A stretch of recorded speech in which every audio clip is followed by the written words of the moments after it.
Alright, Akim Inagami, Jutani, how are you doing? Is everything good? Well, that was nice to hear it. Our today's lesson is related to a bedroom vocabulary. Bedroom is a type of room. It is found in house and it is used for sleeping or having a rest.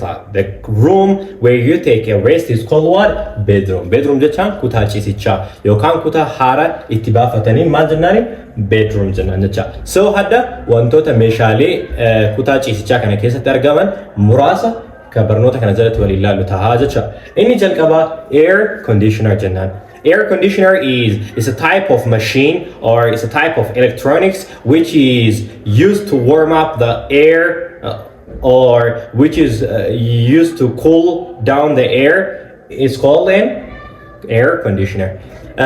Maashina tahee yookaan elektirooniksii mana keessa fayyadamnu tahee maalinni qilleensa ho'isuuf yookaan qilleensa san qabbaneessuuf ka fayyadamnu ta girgiddaa irratti attach ta'ee jiru saniin maal jennaani air conditioner. Air conditioner jechaan salphumatti maayini maashina qilleensa ho'isuuf yookaan qilleensa qabbaneessuuf itti fayyadamnuun air conditioner jennaan jecha.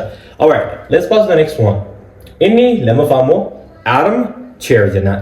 Armchair jechaan is a type of chair which has an arm that you actually put your arms to rest on it, right? And at the same time it has a back. Armchair jechaan teessoo. Teessoo akkamitti? Teessooleen gosa hedduu jira. Teessoo gabaabaatu jira. Teessoo dheeraatu jira. Teessoo duwidaa ka qabutu jira. Ka hirkata hin qabnetu jira jecha. So sanniin keessaa teessoon irra taa'anii harkallee irratti hirkifachuu danda'an jecha. Teessoo akkanatti harka qabu saniin maal jennaani? Armchair. Teessoo harkaa ka jennuun suniyyuu sanumaa fi jecha. Alright, anytime home. Bed, right? The next one is bed. When we say a bed, it's a type of furniture where it is where you sleep on, right? So when we bed jechaan siree jecha. Sireen maalinni siree jechaan maalinni farniichara tahee kan ilmi namaa irra ciisuuf itti fayyadamu yookaan haara irratti galfachuuf itti fayyadamu maal jennaani? Bed jennaan jecha. So amma qilleensa ho'ifattee jirta. Harka teessoo irra kaatee fataa jettee teetee jirta. Eegasiin immoo hirribni si qabee jira gara siree kutaa ciisichaa deemtee jirta. Achi booda hoo osoo hin ciisin dura maal fayyadamte? Bed sheet, right? When we say bed sheet, it's a kind of clothes or material that you put on a bed in order to feel comfortable. Maal jechaadha? Bed sheet jechaan ansoolaa jecha. Ansoolaa jechaan maali? Uffata ta'ee uffata bal'aa siree irra afamu. Akka maaliifi? Akka yeroo ciisan miira namatti tolu namaa kennuuf. Yookaan comfortii isa jennu kan namaa kennu saniif jecha. So bed sheet jechaan ansoolaadha jecha. Walii galee? Good. Alright, isa taanota haa dabarru. Inni taanu immoo pillow jennaan jecha. Pillow. Pillow is a kind of what? It's a kind of clothes which is something is tucked in it, or it might be a leather, it might be different kind of thing, or a sponge tucked into a wrap of clothes so that you can feel what? Or you can actually lay your head on it, right? So pillow jechaan maali ni salphamatti? Carqii tahee kan keessa isaatti sponjii tahee wanti garagaraa itti guuramu. Akka maal ta'uuf? Akka yeroo namni ciisu, akka yeroo namni hirkatu mataa ofii itti hirkisuu danda'uuf yookaan comfortillee at the same time namaa kennuuf jennaani pillow jennaan jecha. Pillow jecha boraatii jecha yookaan isa afaan amaariffaatiin tiraasii jettanii san jecha. Walii galee? That's right. Inni taanu hoo blanket. Blanket jechaan alright, so I'm a borati registan. Borati registani malatu fisetan.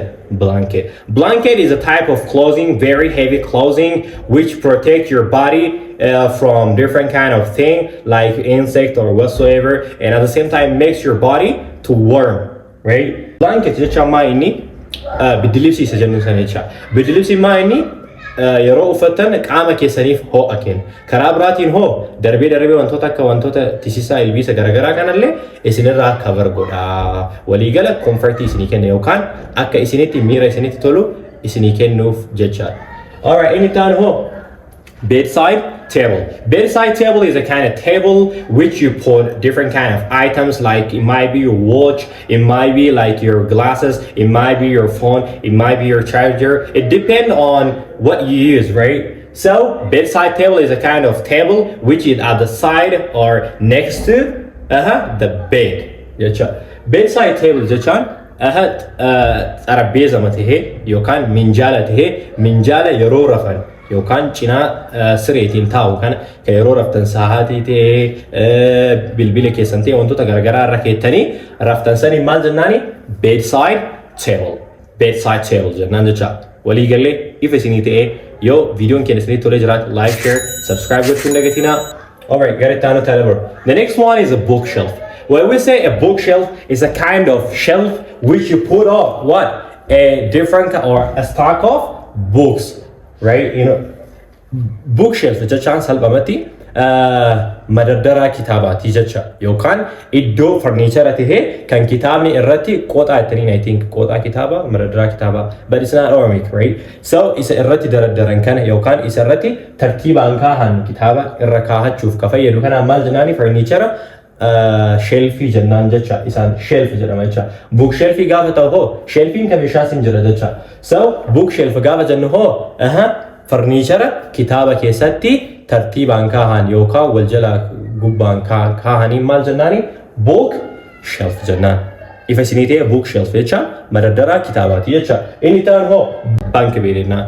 Bunk bed is a kind of bed which can make a person asleep, but it doesn't take too much place or area, right? They actually build it on the top of each other, right? One is under the other and one is on the top of the other, right? So bunk bed inni jennumo siree ta'ee siree keessatti yeroo university keessatti argitan sireedhaan ijoollee university keessa bultu ka wal jalaa gubbaan bulan kun kun jalaan bulee kun gubbaan bulu kun maal jennaani bunk bed jennaan bunk bed. There you go. Good job. All right. Inni dhumammo mata duree kanaaf osoo ta'in inni leessanii guyyaarraa kana carpet jennaan jecha. Carpet jechaan is a type of clothing which we put on a floor so that we can walk on it. Carpet jechaan maal inni minxaafa jecha. Minxaafii lafarra afamu kana maal jennaani carpet jennaan jecha. Minxaafiin kun maaliin fayyada yoo manni ka qorru ta'e, right? Irra wayitee deemnu maal taana qorri sun feel akka nutti dhagahamne kan godhudha jecha darbee bareedumaaf illee waan afamuuf itti fayyadamuu dandeenya gaafii yoo qabaattan karaa koomentiitiin nu gaafachuu dandeettanii viidiyoon keenya isinitti tolee waan irraa barattanii like share follow gochuun dagatinaa guyyaa gaarii have a good one.